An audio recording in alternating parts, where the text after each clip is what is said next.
dig that overflow canal that's right there now with the jogging path. They were just starting to dig that big ass hole when I moved into that neighborhood, to let you know how fucking old I am. And, right? So, but yeah, went to public school, junior high, but I was the shittiest student in the world and wasn't dumb, just got bad grades because I never did shit because I was bored. And every time you tell me to do something, I'm going to say no. If I don't want to do it, I'm not going to do it. So, the smart kid who doesn't do their homework, so they fail everything. That was me.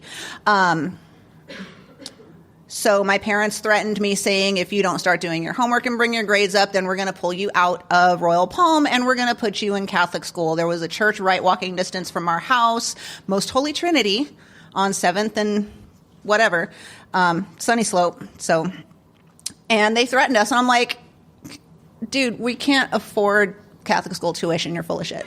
So I didn't even care. I'm like, okay, whatever, Dad, blah, blah, blah. Report card comes out. I failed 2 classes. I don't think I even failed, and I think I had like 2 Ds, but I was in danger of failing. Sure as shit, my parents made good on their threat, and they pulled me out immediately, and I started going to Most Holy Trinity, MHT, or as the public school kid called us, Most Hostess Twinkies. So,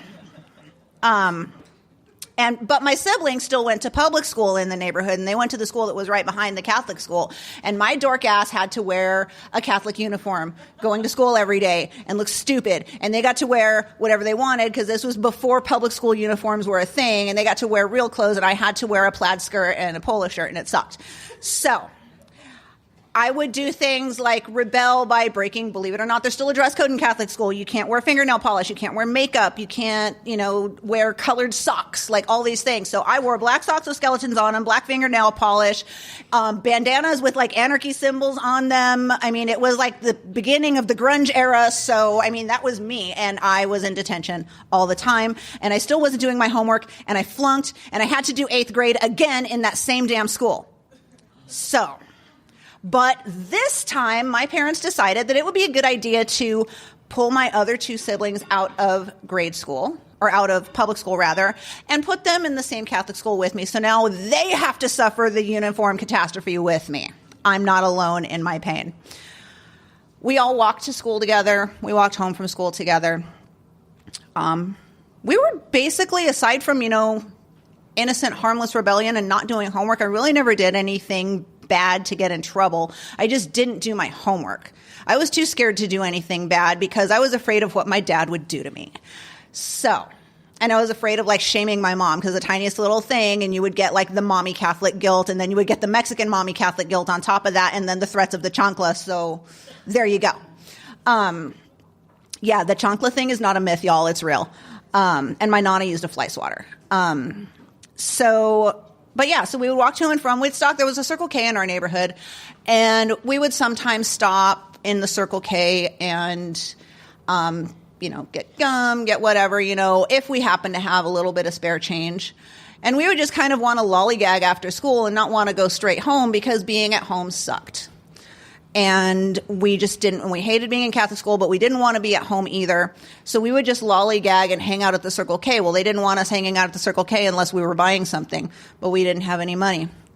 And this was about also the same year that I started smoking.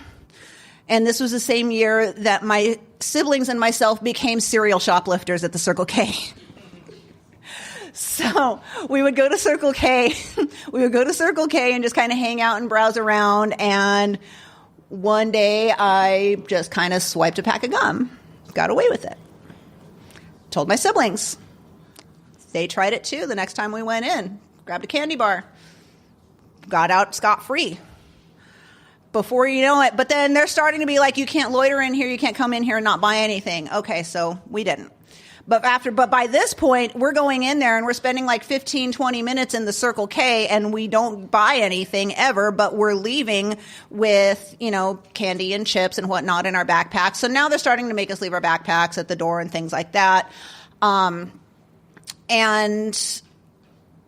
They're starting to just be like, you can't loiter in here, you guys. Okay, cool, whatever. But we need money. We still want to go to Circle K. And we've been stealing all this junk food, and they haven't caught on to us yet, and they haven't caught us yet, which is amazing. So we realized going to church, and that they have in the Catholic Church, you have, the collection plate goes around. We had Mass on Friday.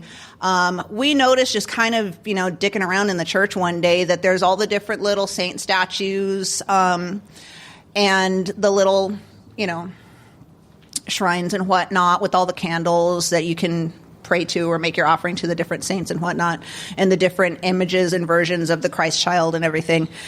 We noticed that some of these little statues had little baskets and things on them and little plates that people would leave money in. So before going after school and before Circle K, we would go and do a sweep of the church, the three of us. It's not like it's a church. It's not like they're going to lock the doors, right? Everybody's welcome at church. Go in, hang out, and go to each of the little statues and check. There's a little Christ child thinger, and oh, look, his little basket that he's holding, there's a couple dollar bills in there and a shitload of change. Jink, pocket it, go on our way. We swept the place clean. We'd leave with anywhere from like a few dollars in change to I think we left with like $20 one time in changed and mixed bills.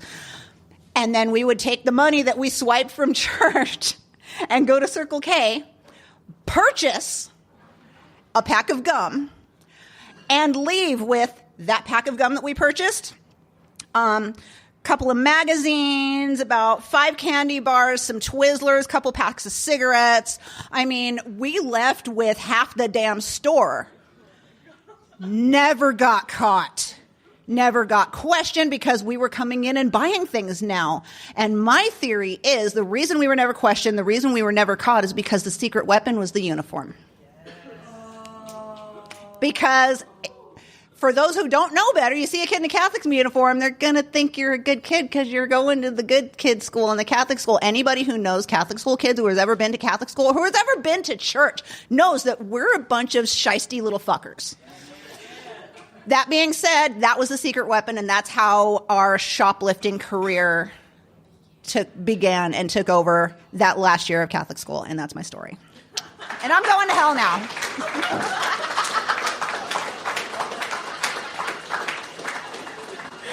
Oh, man. Guys, keep it going for Raevyn, who I'm pretty sure, if you believe in Catholicism, is going to Catholic hell, which is one of the worst ones. I was raised Catholic, and that's what I've been told, so bless your soul. Maybe pray to one of those saints. Good luck to you. All right, guys, we have our last storyteller on deck right now. Like Estevan mentioned, our theme next week is Sorry, Not Sorry, which is just a really wonderful thing that I say a lot, which is horrible and flippant, but just fun and wonderful, because I'm never sorry usually. Horrible. All right, guys, our final storyteller, those were words I said. Put your hands together for Andrea. She's a regular.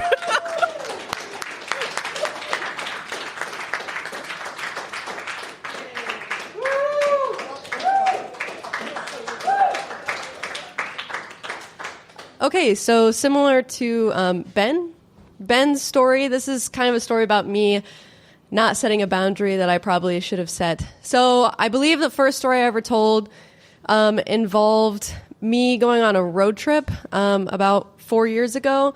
My friend and I, we took my little four-door car, like a tiny little car, all up and down the West Coast. We traveled together for like a month. We were absolutely sick of each other by the end, but it was an amazing experience. And there's so many stories. I'm sure this is not the last one that you guys will hear about this trip. But my secret weapon story from this trip. So during this time, this was like the summer of 2015-ish, I was dating this dude, and oh God, okay, this was in the past, guys. He was very conservative, very conservative, and he was like really into guns. Now, I am not very conservative, but my dad, I grew up like going hunting and camping with him, so like I was familiar with guns, but we're not like, my dad is not like let's have a handgun everywhere. He has like a hunting rifle, you know what I mean? So like I'm like okay with guns, but I'm not like a fanatic about them. But my ex-boyfriend, he was really into them, and he had like 3 or 4 handguns, whatever. He's like one of those people, like he would go in the desert and like shoot at things with his handgun. Anyway, so I'm like planning for this road trip, right? And in the next couple of days, we're supposed to be leaving, and he's like, hey, we need to talk about something. And I'm like, okay, what's up? And he's like, how do you, like, it's just you and Jill. It's just like 2 young women, like, you have to be careful. How do you plan on defending yourself? I'm like, well, I have that taser. I don't know, like, I hope that's good. And he was like, I would really feel a lot more comfortable if you brought one of my handguns with you. Okay, so long story short, I said yes, okay? Again, this is like past me, guys. I've had a lot of growth since then, but this is past me. I'm like 20 years old. I can't even drink. I'm a young buck. I don't know what I'm saying yes to.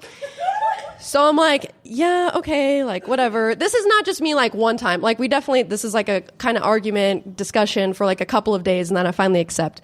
I'm like, yeah, okay. So I take it. My friend Jill is not happy with me at all because we were crossing state borders with a handgun, and we don't have permits, which you don't need in Arizona, but you do in California, and you do in the state of Washington.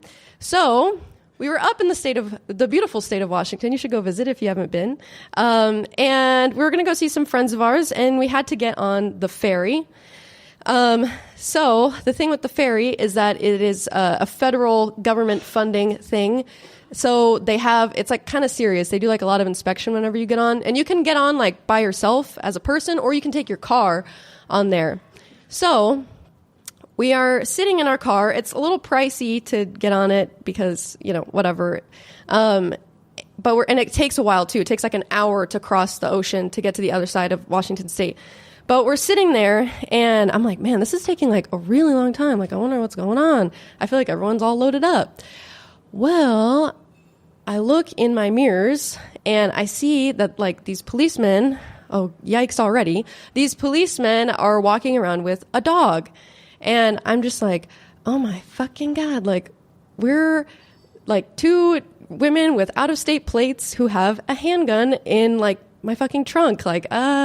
So I'm like trying very hard not to panic. And then Jill's like, are those drug sniffing dogs? And I'm like, oh my fucking God, because we also have a shit ton of weed in the fucking car because we're in Washington and it's legal, but you can't take it on the ferry because the ferry is a federally funded vessel and it's not federally legal. So you can get a felony for transporting drugs on the ferry. So Jill and I are looking at each other, and no joke, like tears are coming from our eyes because like we're fucking scared, and also it's hilarious. Like it's so scary. Like we're about to like potentially like ruin our lives on accident. But like, what else can you do but like cry and pray? We're both like agnostic as fuck. We don't know what we're praying to. We're just like hoping someone out there hears it. I don't know. So these cops, they walk their drug gun dog, I don't know what he is. They walk him like all up and down these several rows of cars like 3 times. This dumb dog, he was so cute. He didn't catch us. Whatever. We got across the ocean. We got rid of all the weed because that was terrifying. I couldn't really do anything with the gun. I should have thrown that shit in the ocean. Fuck my ex. Anyway, don't litter though. So anyway, but so long story short, we make it across the ocean. We don't get in trouble, but we play it safe. And instead of taking the ferry, we decide to drive all the way around, which is also kind of a cool experience. And yeah, so that was my secret weapon. The one time I had a gun and a lot of weed in my car on the ferry.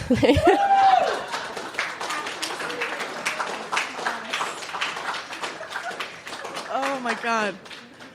That was hilarious. I just saw a meme that was like a dog he didn't cut it as like a drug sniffing dog, because not all dogs, like you can train them, but they're not all cut out for that kind of work, They have to interview, they have to go through a training process. And he didn't make it, but the scientists were like, well, he's really good at smelling things still. Like, we'll use him to track endangered species so we can find them and protect them. So he didn't want to be a narc. He's just a scientist now. Yay! And I'd rather